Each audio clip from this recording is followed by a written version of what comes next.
নমস্কার বন্ধুরা, আমার রান্নাঘরে সবাইকে স্বাগত জানাই। দেখো, আজকে বানাবো ফ্যাসা মাছের তেল ঝাল। তো আমি ফ্যাসা মাছ নিয়ে নিয়েছি, পরিষ্কার করে কেটে ধুয়ে নিয়েছি।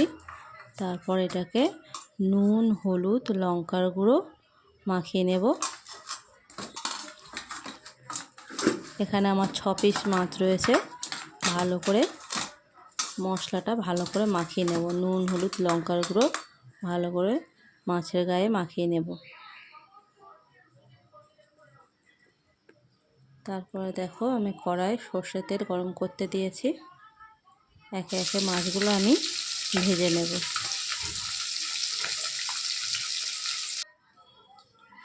তো আমার ভাজা হয়ে গেছে।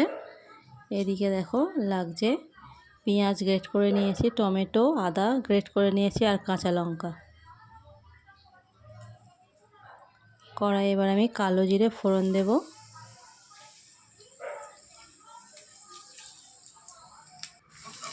তারপর দেখো গ্রেট করা পেঁয়াজটা দিয়ে দিয়েছি, লাল লাল করে ভেজে নেব। তারপরে দেব আদা, টমেটো গ্রেট করাটা আর কাঁচা লঙ্কা। তারপরে দেখো নুন, হলুদ, লঙ্কার গুঁড়ো আর জিরে ধনের গুঁড়ো দিয়ে দিলাম। ভালো করে মশলাটা কষিয়ে নেব। অল্প একটু ধনেপাতা দেব কষানোর সময়, আর বাকি ধনেপাতাটা দেবো নামানোর সময়। কষানোর সময় একটু ধনেপাতা দিলে গন্ধটা খুব ভালো হয়। তারপরে আমি এটা জল দিয়ে দেব। জল দিয়ে দেখো আমি মাছগুলো একে একে সব দিয়ে দিলাম। 10 মিনিটের জন্য ঢেকে দেব। বেশি সময় লাগবে না, যেহেতু আলু বা সবজি কোনো রকম সবজি পড়ছে না, তো বেশি সময় লাগবে না। 10 মিনিটের জন্য আমি ঢেকে দেব।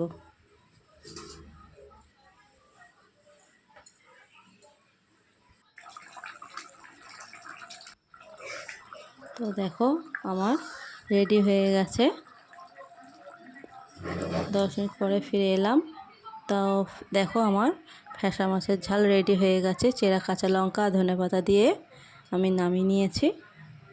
এটা খুব টেস্টি হয়, সামান্য মশলা দিয়ে ফ্যাসা মাছের তেল ঝাল। কেমন লাগলো তোমরা কমেন্টে জানিও। পরবর্তী কোনো রেসিপি তোমাদের দেখতে চাইলে আমাকে কমেন্টে জানিও। ভালো লাগলে চ্যানেলটা সাবস্ক্রাইব করো, লাইক করো।